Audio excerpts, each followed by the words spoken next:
Hi, I'm former Little League All-Star Jimmy Sobeski. Today, I'm going to teach you how to throw a baseball. We're going to start with the prerequisites. First thing you need is obviously the baseball. Now you can also use a glove and a partner, but today we're just going to be throwing the ball. Now I'll be showing you the steps to throwing a baseball. The first step is finding the right grip. Former Washington State pitcher Isaac Hess says it's really critical to have your thumb on the bottom of the ball. Different pitch grips you can go with, but the first one we're going to learn is the four-seam fastball. It's the classic grip. You can throw it straight. It's the hardest pitch you can throw, and you want your fingers to be over the laces like this and your thumb under the ball. Next step is lifting your leg. A lot of misconceptions about baseball is that when you throw, it's all in your arms. Legs are a very critical part, especially with your power and accuracy. So the next step, you're going to want to lift. If I'm throwing right-handed, you're going to want to lift your left leg. If you're throwing left-handed, you lift your right leg. You want to lift it up, and then you want to go down. The next step is you want to break your hands. This is very important to getting the ball in the right spot. So when you lift your leg, you will also break both your hands up and have your right hand over your head. So the fourth step is right after you break your hands, you want to have your ball over your head. Younger levels, to teach you, you want to be able to see your target and see your grip. At the older levels, it's not as important. You don't want to give away what you're throwing. But this is mostly for pitching. You want to make sure your ball's over the head, and you want to be able to turn and then throw. After you break your hands, you have the ball over your head. Next thing you want to do is you want to pull through with your glove hand like this. So after you break your hands and you got your arm over your head, you want to pull through with your glove hand. Former MLB player Doug Bernier says you want to keep the ball at chest level when you're throwing it. The key here is aiming with this hand. You want to make sure your arm is going towards the target, and then once you've gotten the accuracy down, you want to pull through so that you can get more velocity on your arm.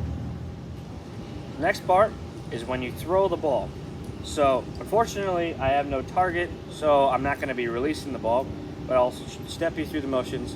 As you can see, we have a second cam on my feet because my feet are very important here at the end. So after I've done all the steps, gotten up to here, I want to pull through and then torque with my feet and then release the ball.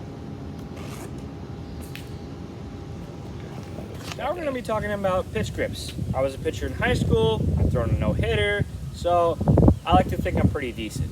So the first thing is the grip I've been using this whole time, mentioned earlier, is the four-seam fastball. This is your traditional baseball grip.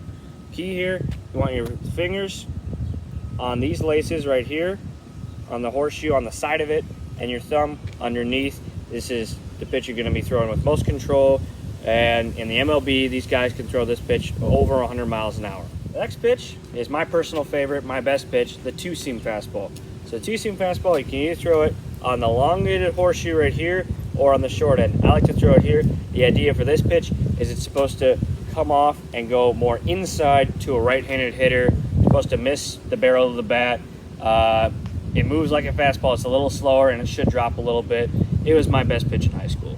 Next pitch is a changeup. Another good pitch of mine. You can either throw a changeup with a four-seam changeup grip or a two-seam changeup grip. I like to use a two-seam.